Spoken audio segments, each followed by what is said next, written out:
The cabin lights had already been dimmed for almost an hour, and the plane moved quietly through the night sky. Most of the passengers had settled into sleep, their heads leaning against windows or resting on small pillows. A few overhead screens still glowed faintly, showing a movie no one was really watching anymore. The steady hum of the engines filled the space, soft and constant, like a sound people forgot to notice after a while. It was one of those long overnight flights where time seemed to stretch, the kind where people boarded tired, hoping to sleep through most of it and wake up closer to their destination. The air inside the cabin felt still, almost heavy, as if everything had slowed down. In seat 7C, a woman sat quietly, her head slightly turned toward the aisle. She had fallen asleep not long after takeoff. There was nothing unusual about her at first glance. She wore simple clothes, no bright colors, no accessories that stood out. Her bag was tucked neatly under the seat in front of her. No one had paid much attention to her when she boarded, but if someone had looked a little closer, they might have noticed small things. The way she had walked down the aisle earlier, steady, balanced, not rushing like others who were eager to find their seats. The way her eyes had briefly moved toward the cockpit door as she passed it, just for a second, before continuing forward. Or how she had chosen not to engage in small talk with the passenger beside her, offering only a polite nod before settling in. Now, she slept like someone who knew how to rest deeply, without shifting much, without reacting to the small movements of the plane. A few rows behind her, a flight attendant moved slowly down the aisle, checking seatbelts and making sure everything was in order. She carried herself with the quiet focus of someone used to working in low light. Most of the passengers were already asleep, and she tried not to disturb them. When she reached row 7, she paused for a moment. Her eyes rested briefly on the woman in 7C. She wasn't sure why she stopped. Maybe it was just instinct. The woman looked calm, almost too calm. Not the restless kind of sleep many passengers had during flights. It was still controlled. Earlier, during the meal service, the same passenger had declined everything. No food, no drink. Just a quiet no, thank you, and a small smile that didn't last long. The attendant had thought it was a bit unusual, but not enough to question. Now, looking at her again, she felt a small sense that something about her didn't quite match the rest of the cabin. But after a second, she moved on. Up front, inside the cockpit, the mood was different. The two pilots sat surrounded by softly glowing instruments. Everything looked normal, as it usually did at this stage of the flight. The autopilot had been engaged for hours, handling most of the work. One of them leaned back slightly, stretching his shoulders. "Smooth night," he said quietly. The other nodded, eyes still scanning the displays. "Yeah, not much traffic either." For a few minutes, there was nothing but routine, small checks, quiet confirmations, the kind of calm that came from doing the same job many times before. Then a soft chime broke the silence. One of the screens flickered slightly. The pilot in the right seat leaned forward. "You see that?" "Yeah," the other replied, already adjusting his position.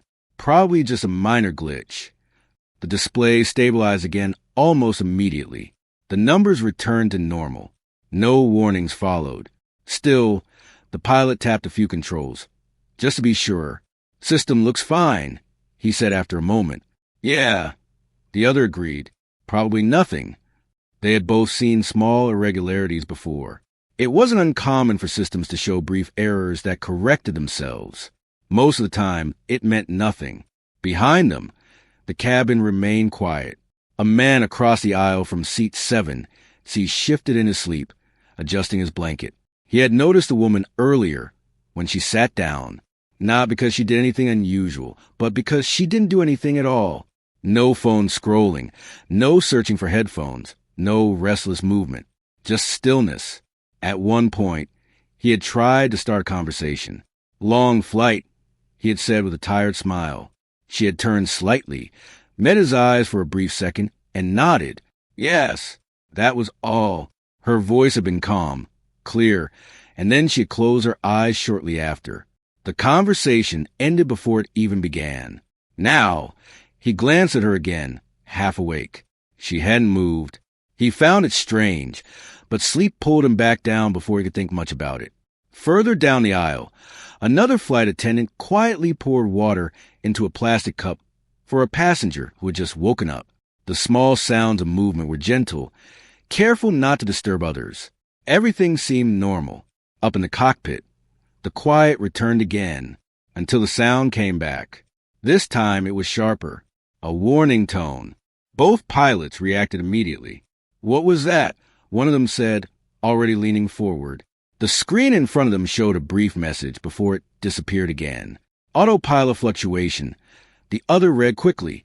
"That's strange." His hand moved to the controls, ready to take over if needed. The aircraft itself didn't move much. To anyone in the cabin, it felt the same. Smooth, steady. But inside the cockpit, something had changed. "Check the inputs," one pilot said. "On it." They worked quickly but calmly. There was no panic, just focus. "Everything's still responding," the second pilot said after a moment. "No loss of control." "All right," the first replied, watching the display closely. "Let's keep an eye on it." They didn't disengage the autopilot yet. There was no clear reason to. The system appeared to be working again. Still, both of them were now fully alert. Back in the cabin, the woman in seat 7C remained asleep. The faint light from the window touched the side of her face. Outside, there was nothing but darkness, the kind that stretched endlessly in every direction. A child a few rows ahead stirred and whispered something in their sleep. A parent gently adjusted a blanket, without fully waking. The quiet continued. But something somewhere was beginning to shift. The same flight attendant who had paused earlier returned to the front of the cabin. She glanced once more toward row 7, almost without thinking. The woman hadn't moved. For a moment, the attendant considered walking back again. She didn't know why. There was no reason to. Everything looked fine, so she turned away. Inside the cockpit, another small flicker appeared on the screen. This time, it didn't disappear right away. The autopilot indicator blinked once. Then again, both pilots stared at it. "Okay, that's not normal," one of them said quietly. The other didn't respond immediately. His eyes were fixed on the controls, watching for any change in the aircraft behavior. The plane continued forward, steady as ever, but the blinking didn't stop. And for the first time that night, the calm inside the cockpit felt just a little thinner. Back in seat 7C, the woman slept on, completely unaware, or perhaps not as unaware as she seemed. Her breathing remained slow and even. One hand rested lightly on her lap, fingers relaxed but still. If anyone had been watching closely, they might have noticed the smallest shift in her expression. Not enough to wake her, not enough to draw attention, just a faint change, as if somewhere deep beneath the surface of sleep, something had already begun. The blinking light in the cockpit did not stop. At first, it was just an annoyance, a small signal that something was off, but not yet serious. Both pilots had seen things like this before. Systems sometimes acted up for a moment and then corrected themselves. But this time, it stayed. The pilot on the left leaned closer to the panel, narrowing his eyes slightly. "It's still flickering," he said. The other pilot nodded, already moving his hand toward the controls. "Let's disconnect autopilot and take manual control." There was no hesitation now. A soft click sounded as the autopilot was disengaged. For a brief second, nothing changed. Then the control column felt different. "Do you feel that?" the pilot on the right asked, tightening his grip. "Yeah." The other replied, adjusting his posture. Responses delayed. He moved the controls gently, testing the aircraft's reaction. The plane responded, but not smoothly. There was a slight lag, like the command had to travel through something before it reached the system. "That's not good," he said under his breath. Warning tones began to sound again, this time more frequent. A message flashed across one of the screens and stayed longer than before. "Flight control sync error." Both pilots exchanged a quick look. "Check the system buses," one said. "Already on it." Fingers moved quickly across switches and panels. Their training kept them calm, but the situation was no longer routine. The aircraft itself still felt stable to the passengers.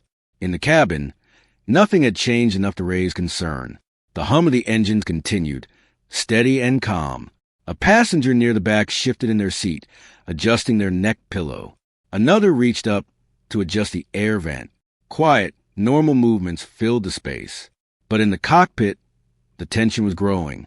"I'm getting inconsistent readings," the second pilot said. "Navigation data is jumping." "How much?" "Not a lot, but enough to notice." The first pilot exhaled slowly. "Let's inform ATC." He reached for the radio. "Control, this is Flight 782. We're experiencing minor autopilot and control response issues. Requesting system check on your end." There was a brief pause before the reply came through. "Flight 782, we're receiving your signal. Stand by." The voice on the other end sounded calm, but more alert now. Inside a control room far below, a technician leaned forward, studying the incoming data. At first glance, everything looked normal. Altitude steady, speed stable. But then something caught his attention. "Wait," he said quietly to the person beside him. "Look at this." The aircraft position marker shifted slightly on the screen, then corrected itself, then shifted again. "Is that drift?" the other person asked. "Looks like it, but it shouldn't be happening." Back in the cockpit, the pilots continued working. "Try resetting the system," one suggested. The other nodded and initiated procedure. For a few seconds, the screens dimmed slightly as the system attempted to reset. Then everything came back. For a moment, it looked better. The warning messages disappeared. The controls felt normal again. Both pilots paused. "Okay," one of them said slowly. That might have fixed it.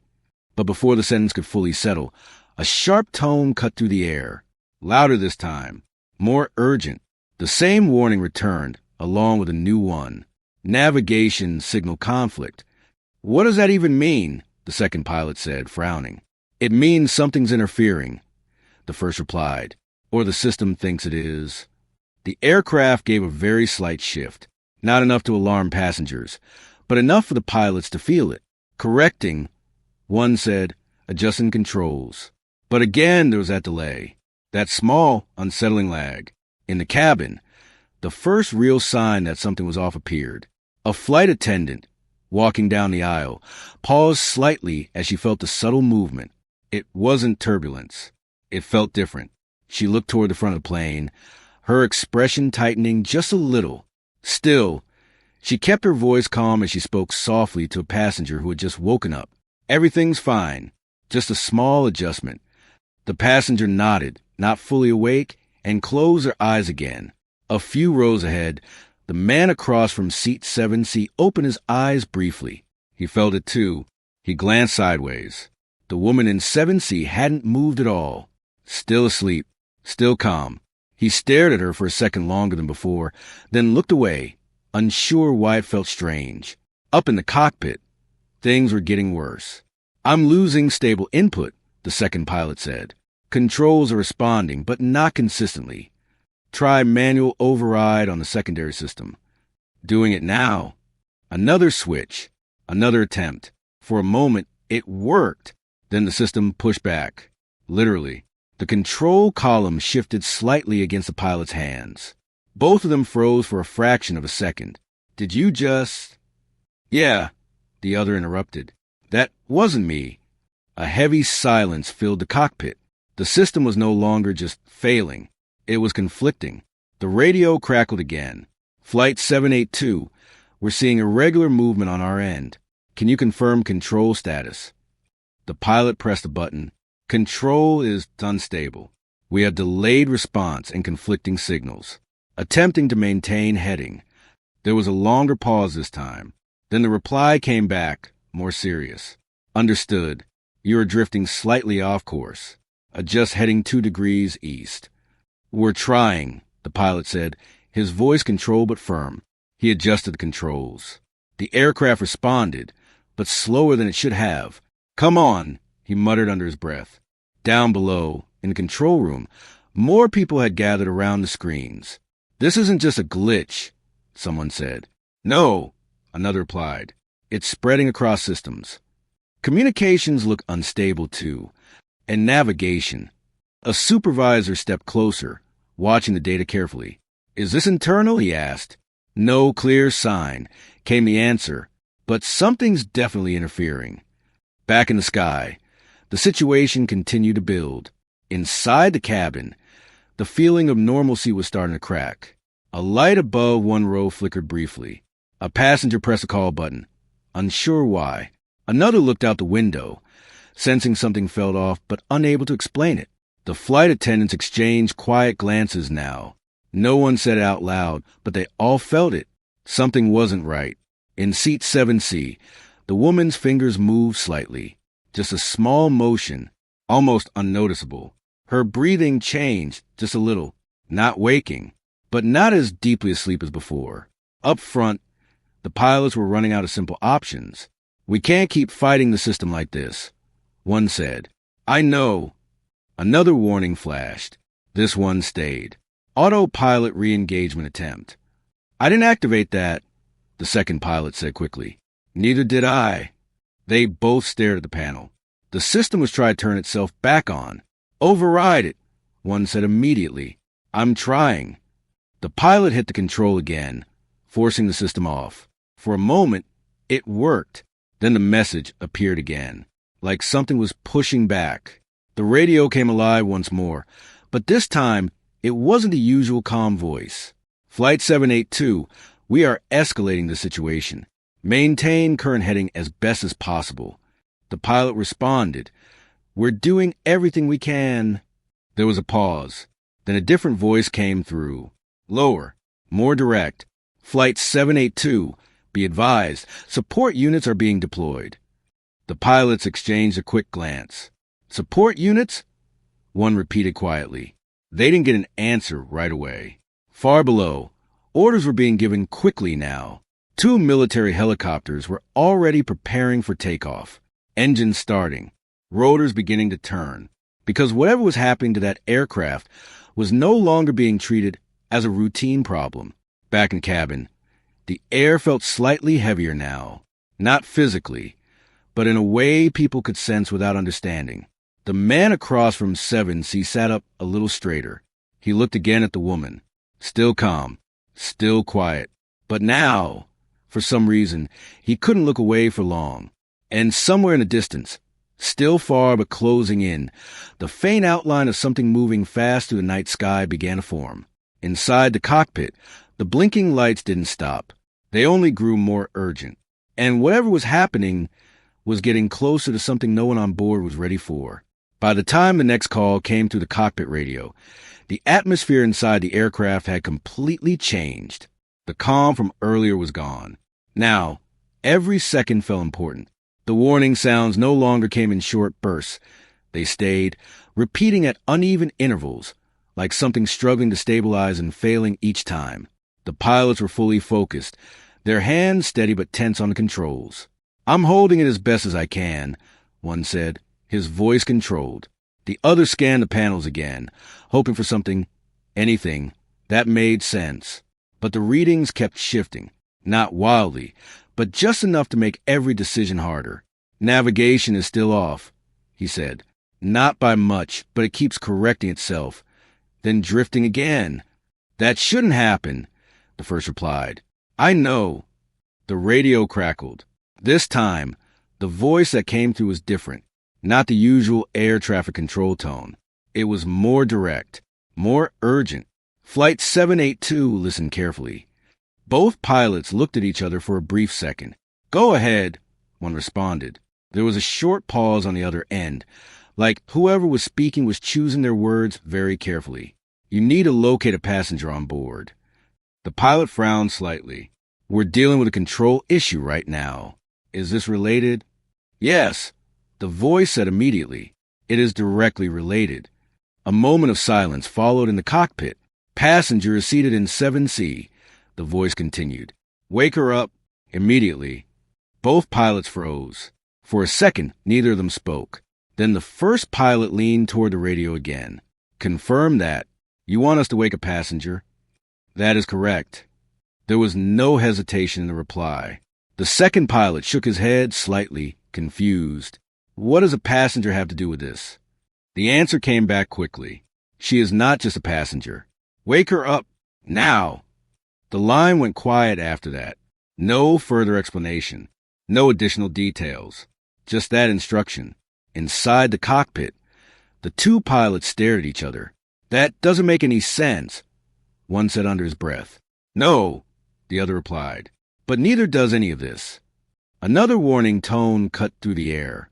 The aircraft gave a small but noticeable shift this time. Okay, the first pilot said firmly. We don't have time to question it. He reached for the intercom. In the cabin, the soft chime of the announcement system broke the uneasy silence. A flight attendant near the front looked up immediately. Please come to the cockpit, the pilot's voice said. It was calm, but there was something different in it now. Something more serious than before. She didn't waste a second.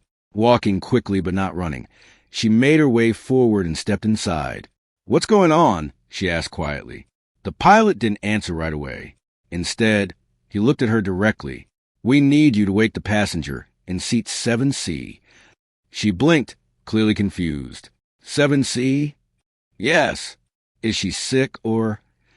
No, he interrupted gently. We were told to wake her. Immediately. The attendant hesitated for a second. Told by who? There was a brief pause. Ground command, the second pilot said. That was enough. The attendant nodded, even though the confusion was still clear on her face. Okay. She turned and left the cockpit, her mind racing. Back in the cabin, the air felt different now. More people were awake. Some were sitting up, looking around quietly. Others were whispering, trying not to draw attention. The small movements of the plane hadn't gone unnoticed anymore. As the attendant walked down the aisle, her eyes went straight to row 7, seat 7C. The woman was still there, still asleep, still calm. For a moment, the attendant slowed her steps. Something about the situation felt unreal. Of all the passengers on board, why her? She reached the row and stopped beside the seat. Ma'am, she said softly, leaning slightly closer. Ma'am, I need you to wake up. No response. The woman didn't move. The attendant tried again, a little firmer this time. Ma'am. Still nothing. The man across the aisle watched closely now, fully awake. What's going on? He whispered. The attendant didn't answer. Instead, she gently touched the woman's shoulder. That's when it happened. Her eyes opened, not slowly, not like someone waking up from deep sleep. They opened instantly. Clear, focused, alert. The attendant pulled her hand back slightly, surprised. For a second, neither of them spoke. Then the woman in 7C sat up straight. What's wrong? She asked. Her voice was calm. Too calm.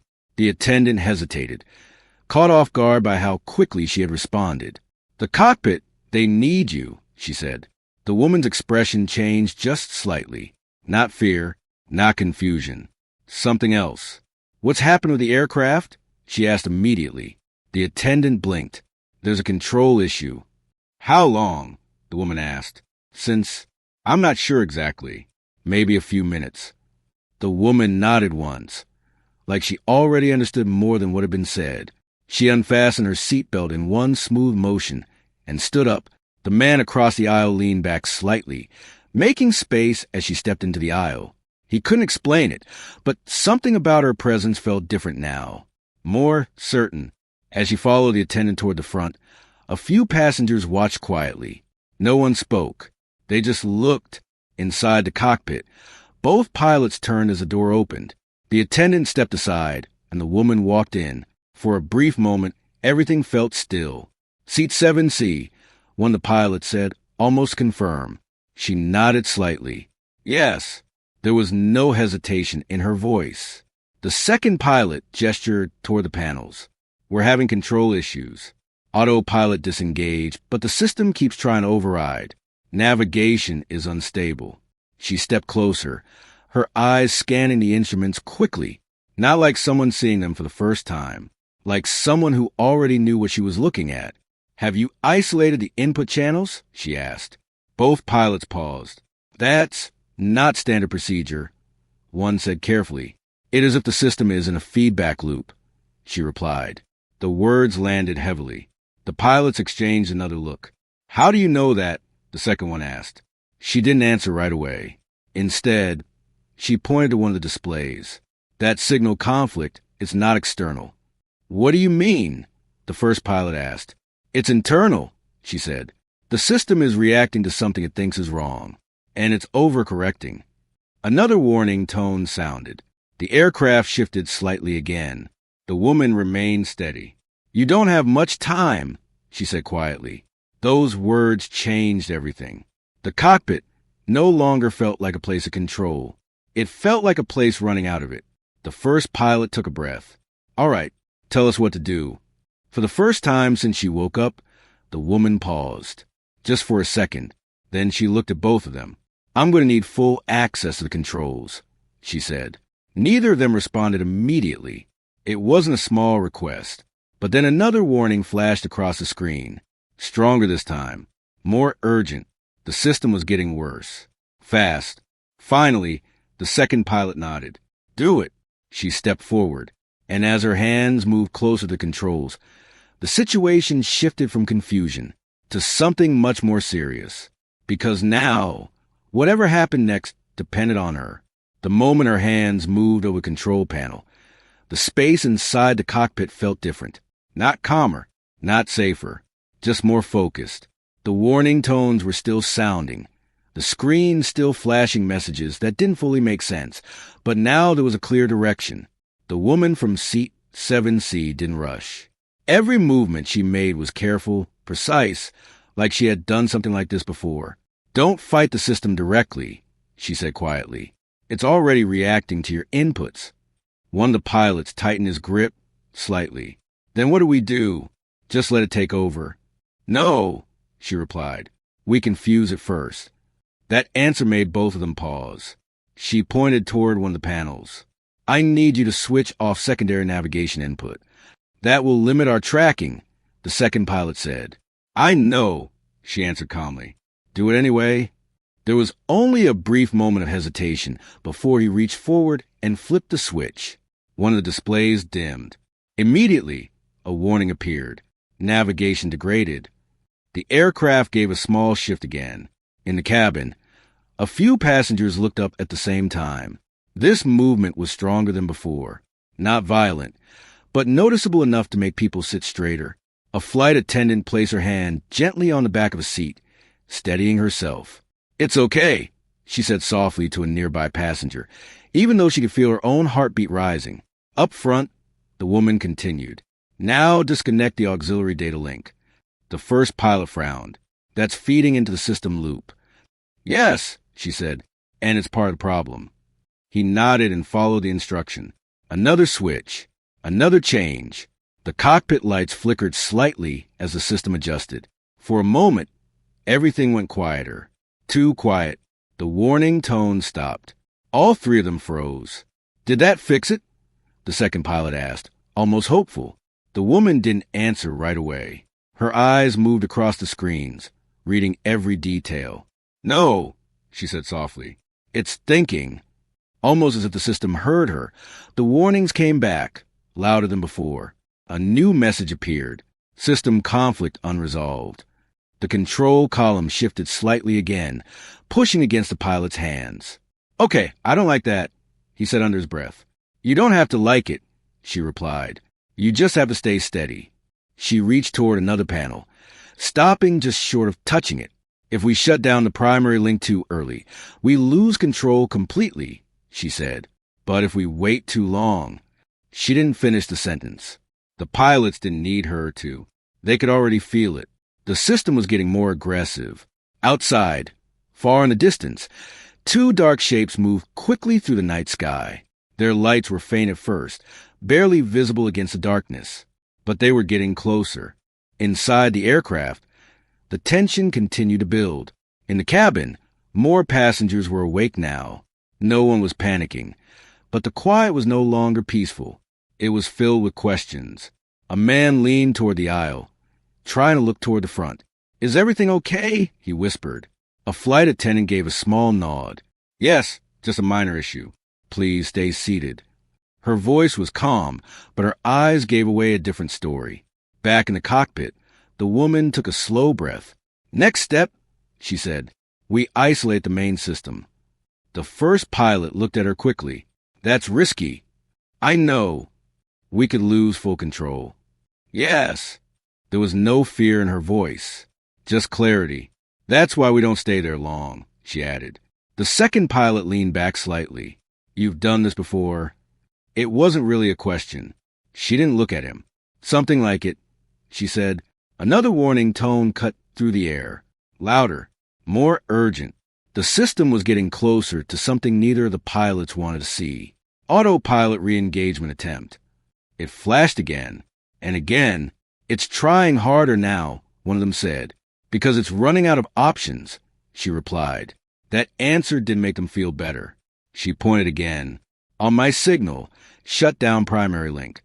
Both pilots positioned their hands near the switches. "Ready?" one said. "Wait for it," she replied. Her eyes stayed locked on the timing of the system messages.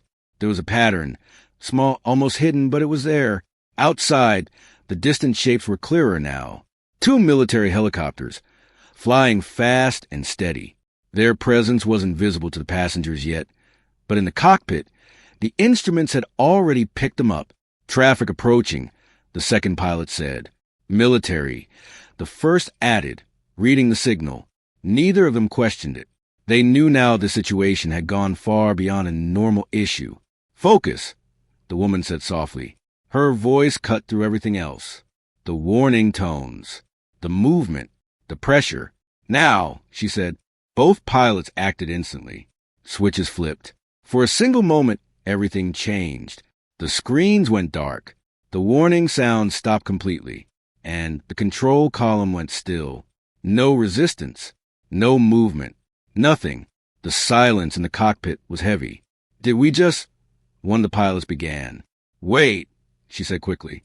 The system began to restart, slowly, carefully, but not cleanly. The displays flickered back on, one by one. Then the warnings returned, even stronger than before. System overload risk. The aircraft dipped slightly. This time, it was clear enough that several passengers gasped quietly. A child grabbed onto their parent's arm. The flight attendants moved more quickly now. "Try and keep everyone calm." "It's okay," one repeated. "Just stay seated." But even she could feel it. They were running out of time. Back in the cockpit, the woman moved faster now. "We're close," she said. "Close to what?" one of the pilots asked. "To locking it out," she replied. "Or losing it completely." That part wasn't said out loud, but it was understood. She reached toward the final set of controls. "This is the override," she said. "It won't work if the timing is off." "How precise?" the second pilot asked. She looked at him for the first time. "Seconds." That was all she said. The warning tones rose again. The system was reaching its limit. The helicopters outside were now close enough to see clearly from the cockpit windows. Dark shapes moving alongside, steady and watchful. Inside the aircraft, everything seemed to hold its breath. The woman's hand hovered over the final control. "Get ready," she said. Both pilots tightened their focus. The next few seconds would decide everything, and there would be no second chance. The system flashed again. Final conflict threshold. "Now," she said. Her hand moved, and everything changed. For a split second after her hand moved, nothing happened. The cockpit fell into a strange kind of silence. No warning tones, no flashing lights, just a low, steady hum of the aircraft moving through the night. All three of them froze, waiting. Then the screens flickered once and came back to life. The warning messages were gone. The panels looked normal. The pilot stared at the displays, almost unsure if what they were seeing was real. "Check control," she said quietly. One of the pilots gently moved the control column. This time, the response came instantly. Smooth, clean, no delay. He adjusted it again, slightly more. The aircraft followed perfectly. "It's responding," he said, almost in disbelief. The second pilot checked the navigation screen. The numbers were steady now. No jumping, no drifting. "We've got stable heading," he confirmed. For the first time since the problem started, both of them let out a breath they didn't realize they had been holding. In the cabin, the change was felt immediately. The small, uneasy movement stopped.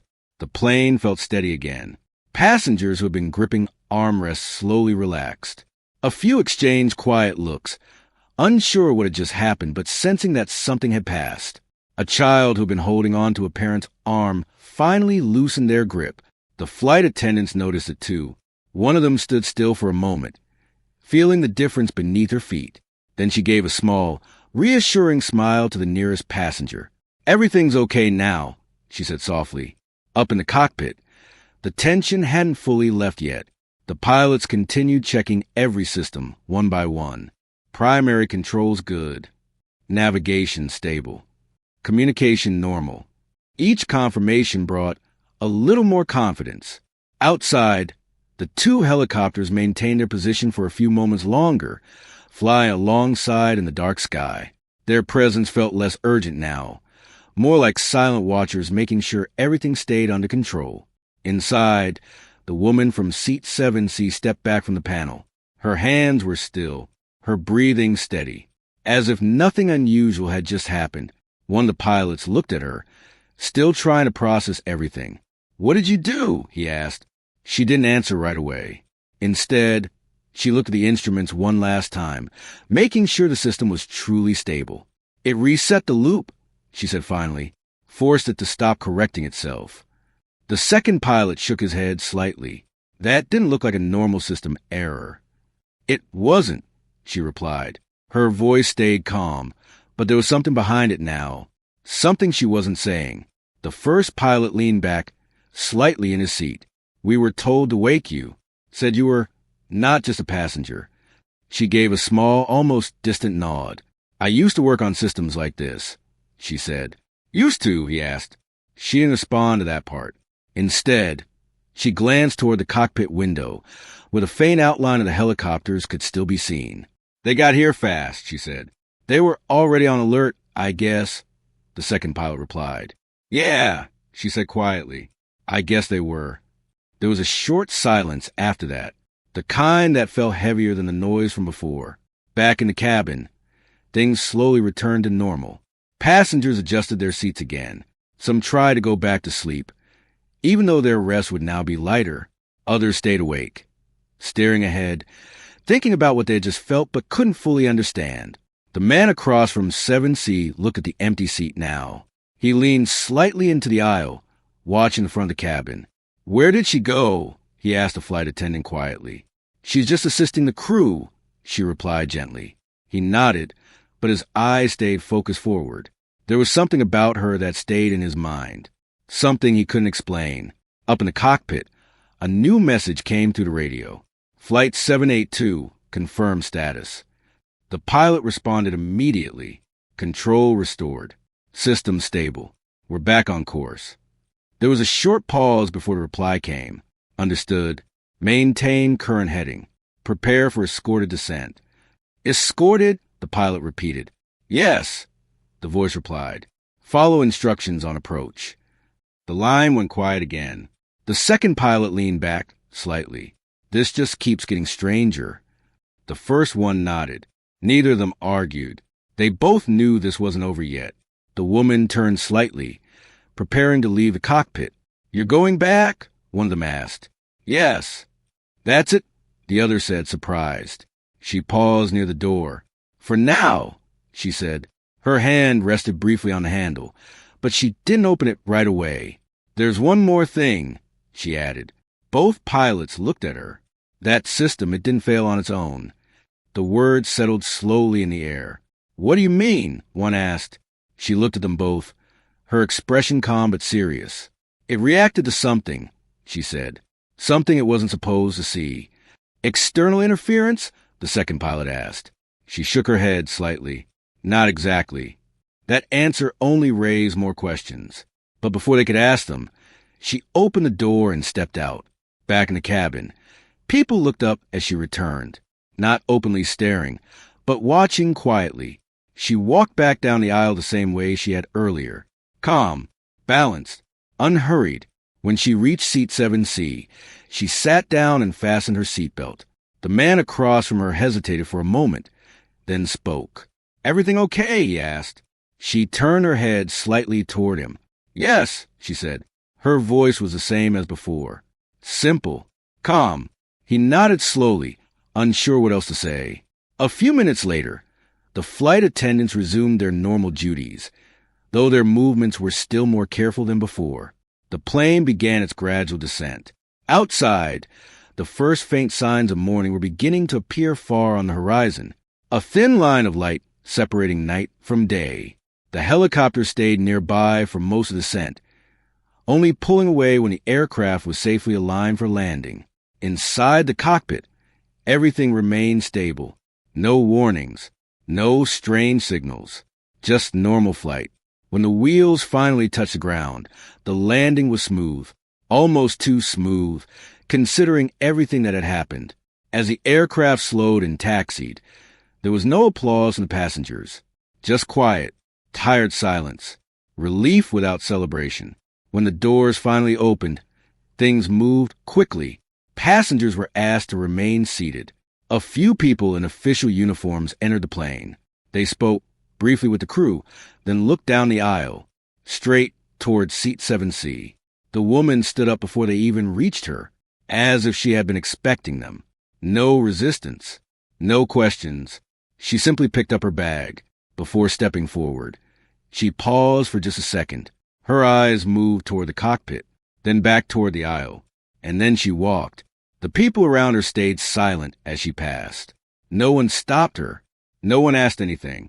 She disappeared through the front of the aircraft with the officials. Just like that. Gone.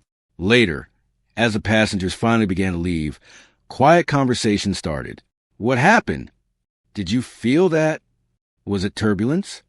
No one had clear answers. Only guesses. Only feelings. In the cockpit, the pilot sat for a moment longer after everything was done. One of them looked at the control panel again. Everything looked normal, like nothing had ever been wrong. "That wasn't just a system failure," he said quietly. The other shook his head. No, they both knew it. But neither of them said anything more, because some things didn't have simple explanations, and some questions were better left unanswered. Far away, in a place the passengers would never see, a report was already being written. Short, careful, incomplete, and at the very bottom, one line stood out more than the rest. The system did not fail. It responded.